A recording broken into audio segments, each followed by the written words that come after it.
umutwe wakomeje kundya. Ntibenderana Kasiyani n'umuturage wo mu karere ka Burera mu murenge wa Cyanika ngo mu myaka 10 ishize yagize ikibazo cy'ubuzima bwo mu mutwe maze abaturanyi ndetse n'umuryango we bahita bakeka ko ari amarozi cyangwa amashitani bamugira inama yo kujya mu bavuzi gakondo. Gusa ngo akigera muri abo bavuzi ntacyo byamumariye ahubwo yakize ari uko agiye ku bitaro. Nigeze kurwara cyane umutwe mbere ikibazo gikomeye ndatawanyika, noneho mu giturage baza kumbwira ko ibi bibaho ko ari amarozi. Ubwo rero ahantu bandangiye kuje kwivuza ni Bugande.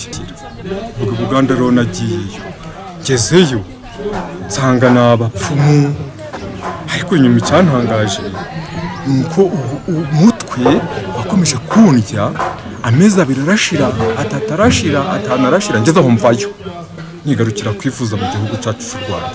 Kudasobanukirwa neza ku bijyanye n'ubuzima bwo mu mutwe ngo si Kasiyani gusa, ngo kuko hari n'abandi usanga biyumvisha ko bagomba kujya mu bapfumu, abandi bakajya mu masengesho nk'uko bishimangirwa na bamwe mu batuye muri aka karere ka Burera. Urebye mu bapfumu nanone iby'abapfungo bimarwa n'abapfumu niko baca umugani mu Kinyarwanda.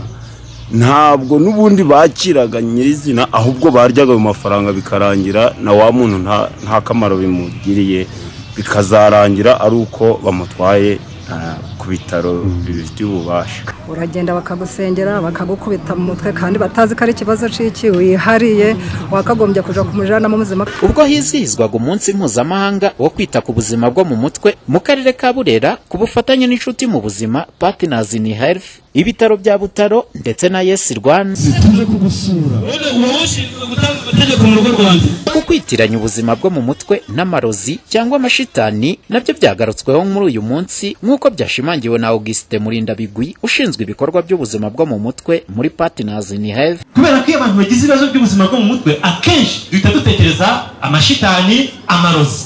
Ubwo duhita tujya ni mu bapfumu, ni muri abavuzi bandi ba gakondo, naho ngaho tujya. Kudaha akato ku bafite ibibazo by'ubuzima bwo mu mutwe ndetse no kutabyitiranya n'amarozi ahubwo bakagana kwa muganga nibyo Dr. Egide umuyobozi w'inshuti mu buzima mu karere ka Burera asaba abaturage. Kimwe nagira ngo mbabwire nuko n'uburwayi navuga ntibusa naho buca imitima imiryango, hakazamo ikintu kimeze nk'akato.